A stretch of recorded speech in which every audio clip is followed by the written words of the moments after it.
কিশোরগঞ্জের অষ্টগ্রামে বিএনপির চেয়ারপারসনের উপদেষ্টা ও কিশোরগঞ্জ ৪ আসনের বিএনপি মনোনীত ধানের শীষের প্রার্থী বীর মুক্তিযোদ্ধা অ্যাডভোকেট ফজলুর রহমানের দ্রুত সুস্থতা কামনায় দোয়া মাহফিল অনুষ্ঠিত হয়েছে অষ্টগ্রাম থেকে ঝুটন মিয়া। শনিবার উপজেলার শেখেরহাটি হোসাইনিয়া বাজারে স্থানীয় বিএনপির উদ্যোগে এ দোয়া মাহফিলের আয়োজন করা হয়। স্থানীয় বিএনপি সমর্থক শরীফ মিয়া, জসিম মিয়া ও জামাল খন্দকারের আয়োজনে অনুষ্ঠানে বক্তারা বলেন, বীর মুক্তিযোদ্ধা অ্যাডভোকেট ফজলুর রহমান একজন সৎ, সাহসী ও জনবান্ধব নেতা।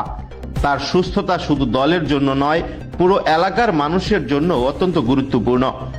দোয়া মাহফিলে দেশ, জাতি ও দলের সার্বিক কল্যাণ কামনা করে বিশেষ মোনাজাত করা হয়। পাশাপাশি মহান আল্লাহর দরবারে অ্যাডভোকেট ফজলুর রহমানের দ্রুত আরোগ্য ও দীর্ঘায়ু কামনা করা হয়। এ সময় উপজেলা বিএনপি ও অঙ্গ সংগঠনের নেতাকর্মী, স্থানীয় গণ্যমান্য ব্যক্তি এবং সাধারণ মুসল্লিরা অংশগ্রহণ করেন। উল্লেখ্য, গত 22শে জানুয়ারি কিশোরগঞ্জের ভৈরবে তারেক রহমানের জনসভায় যোগ দিতে গিয়ে পথে অসুস্থ হয়ে পড়েছেন ফজলুর রহমান। পরে তাকে ভাগলপুরের জহুরুল ইসলাম মেডিকেল ও কলেজ হাসপাতালে ভর্তি করা হয়।